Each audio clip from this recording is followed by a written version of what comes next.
O governador Dória anunciou nesta sexta-feira a concessão de um pacote de rodovias no estado de São Paulo. Entre elas, a comandante João Ribeiro de Barros, desde Bauru até Panorama. Teremos obras, inclusive o trecho de Marília até Panorama, além da duplicação, é claro, parte já existe e terá que haver toda a divisória e tudo mais, como já temos de Marília até Bauru. Então teremos as obras, mas é claro, haverá a implantação de praças de pedágio. Vamos aguardar. Está aí então outro pacote que vem por aí futuramente, a concessão de aeroportos, inclusive o de Marília, em todo o estado de São Paulo.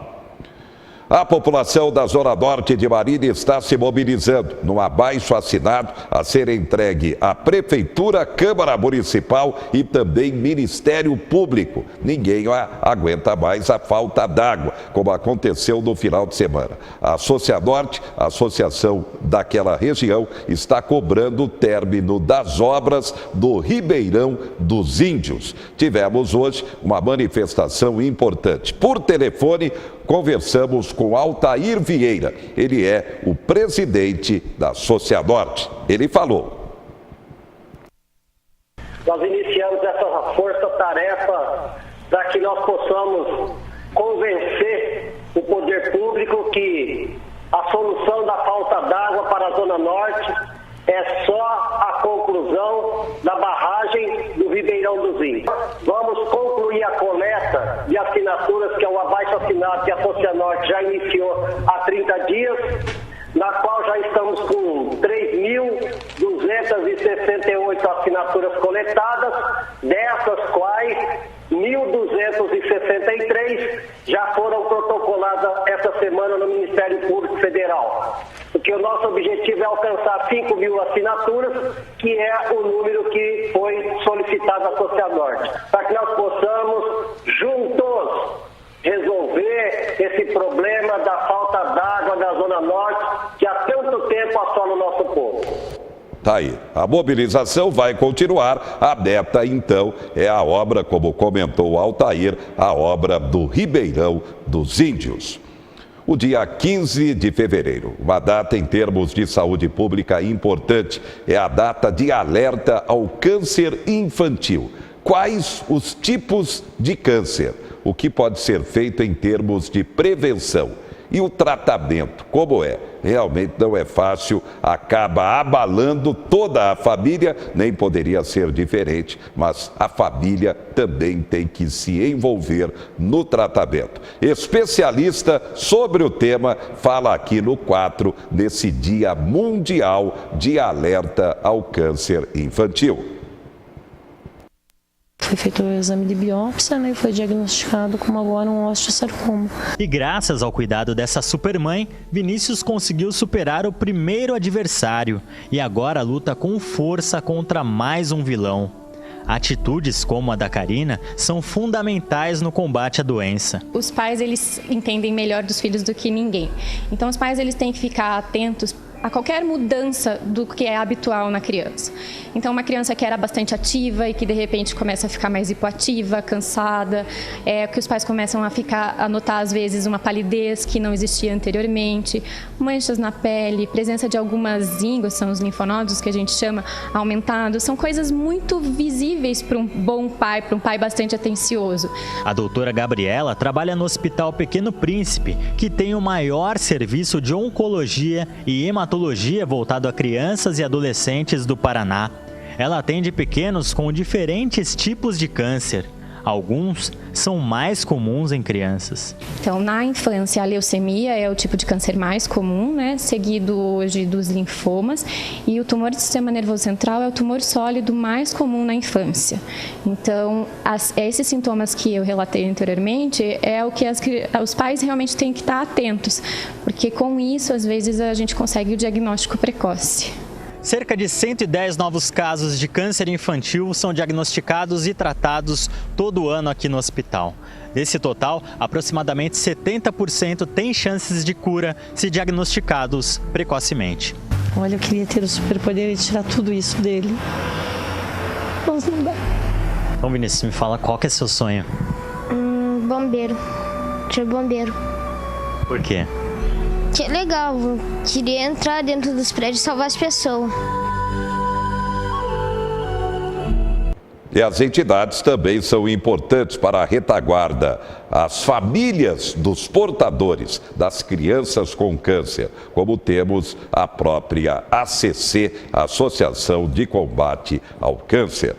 Destaques do momento. Banco Central diz que a economia brasileira cresceu 1,15% em 2018. O governo está prometendo entregar a reforma previdenciária ao Congresso até a próxima quarta-feira. E a polêmica agora é a questão da idade mínima. Não agradou, porque o governo vinha anunciando 57 anos para mulheres e 62 para os homens. Mudou tudo após a alta do presidente Bolsonaro. Mudou tudo. Agora, 62 mulheres e 65 a idade mínima para os homens na aposentadoria. Lucro dos grandes bancos. Olha como os bancos continuam crescendo, tendo recessão ou não. Lucro dos grandes bancos passou dos 73 bi no ano passado, superando as perdas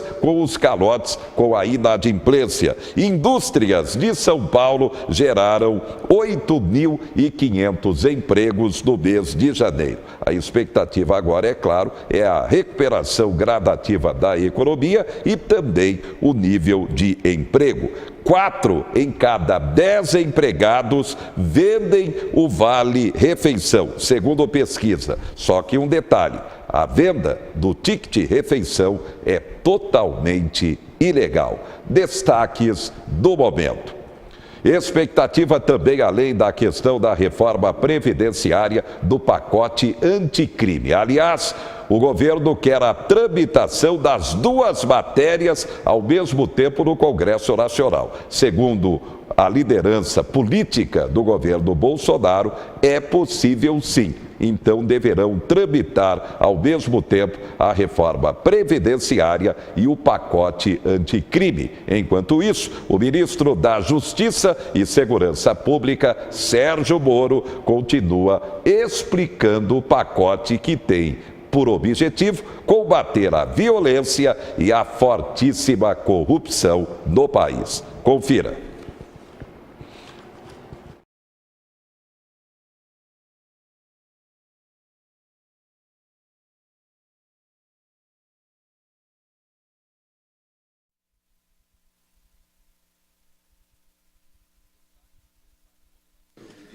O projeto de lei anticrime que vai endurecer o crime organizado foi apresentado a juristas e magistrados em Brasília pelo ministro da Justiça e Segurança Pública, Sérgio Moro. Na proposta, alterações e inclusões em 14 leis, como o Código Penal, o Código de Processo Penal e as leis de execução penal e de crimes hediondos. Entre as mudanças previstas está a execução de condenação imediatamente após o julgamento em segunda instância. A proposta também agrava a pena para crimes graves e dificulta a soltura de presos reincidentes. Haverá maior rigor ainda nas liberações de saídas temporárias para quem cumpre regime fechado ou semiaberto. A possibilidade de progressão de regime será mais rigorosa em crimes que envolvam a morte da vítima. Durante o evento, o ministro Sérgio Moro afirmou que vai encaminhar o projeto de lei anticrime ao Congresso Nacional na próxima semana. Ele disse que aguardava apenas a alta médica do presidente Jair Bolsonaro. Nós estamos abertos a sugestões e críticas. Deve ser apresentado na próxima semana, já que o presidente Jair Bolsonaro se restabeleceu. Juristas elogiaram o projeto. Para o ministro Herman Benjamin, a proposta veio ao encontro do apelo da população brasileira que não suporta mais a impunidade. Ele acredita que para combater o crime organizado é fundamental combater a corrupção. A pauta da lei anticrime é dar uma resposta à população brasileira e não apenas ao mercado, aos milhões de brasileiros que sofrem com a violência, com o crime organizado, com a corrupção e que não pode sair de casa. Esse juiz federal afirma que para o sucesso no combate ao crime organizado é preciso melhorar a gestão do sistema penitenciário, além de desmontar financeiramente as organizações criminosas. Tem que desconstruir financeiramente essas organizações, porque não adianta só, a história é mundial, você tirar só o cabeça da liderança ou alguns, o grupo gestor da organização criminosa. Você precisa desconstruir a sua estrutura e você desconstrói a sua estrutura com base, retirando esse alicerce financeiro, que é a base de tudo. Tá aí, será que vai dar o resultado esperado? Combater a corrupção e a criminalidade. Aliás, polícia em todo o estado de São Paulo de alerta, depois da transferência dos chefões do PCC, do Oeste Paulista, para penitenciárias federais. Inclusive, marcola a preocupação com retaliações, por isso, a polícia em estado de alerta. Você tem veículo, placa final meia dúzia? Segunda-feira, dia de pagar IPVA. O prefeito Daniel enviou à Câmara Municipal o projeto prevendo a criação da Secretaria de Tecnologia de Informação. E o governo brasileiro autoriza. Empresa aérea argentina de baixo custo recebe autorização para funcionar aqui no Brasil. No futebol, destaque do Campeonato Paulista neste final de semana é o clássico Corinthians e São Paulo. O agronegócio continua sendo o sustentáculo da economia. Não foi diferente no ano que passou. Nos últimos 42 anos, a produtividade da agropecuária brasileira tem crescido em média 3,43% ao ano.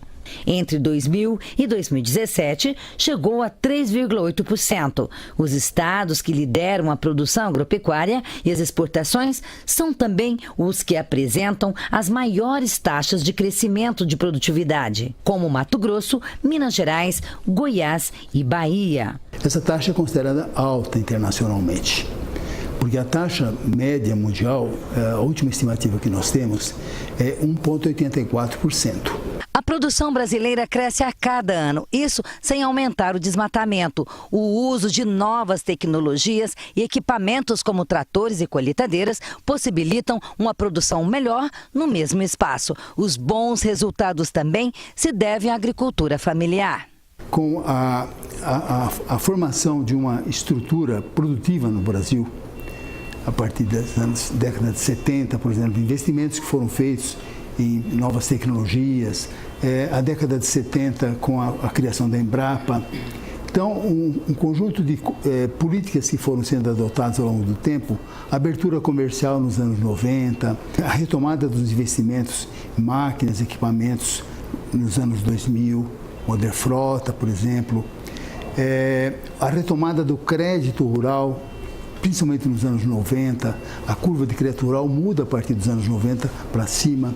Então, um conjunto grande de políticas setoriais e políticas macroeconômicas, elas fizeram com que nós tivéssemos um aumento grande do crescimento do produto e da produtividade. Desde 1975 até 2017, a produção de grãos passou de 40 milhões de toneladas para quase 238 milhões de toneladas, com destaque para a soja e o milho de segunda safra. A produção de carne também aumentou, no caso da bovina, de 1,8 milhão de toneladas para 7,7 milhões de toneladas, a suína de 500 mil toneladas para 3,8 milhões de toneladas e de frango de 373 mil toneladas para 13,6 milhões de toneladas. Há 38 anos, Cláudio veio do sul do país com destino ao centro-oeste para cultivar soja e milho, além de criar gado para o abate. Ele confirma que em quase 4 décadas a produção deu um salto de quantidade e também de qualidade. Hoje a minha produção aqui é em torno de 240 toneladas de soja e umas 120 de milho, safrinha. No passado, só produzia soja ou milho, não era possível plantar uma cultura após a outra, porque a soja era com um ciclo maior, o milho também.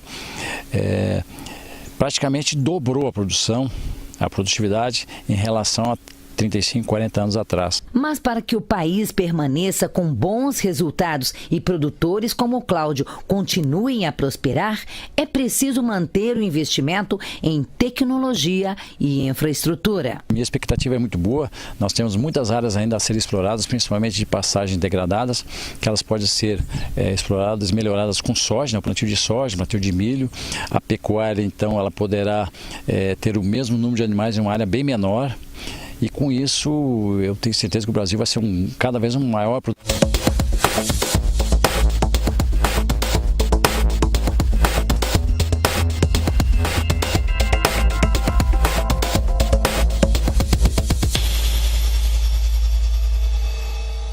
Quatro Notícias. Oferecimento Unimar, Universidade de Marília. Taust faz toda a diferença. E Menin Engenharia.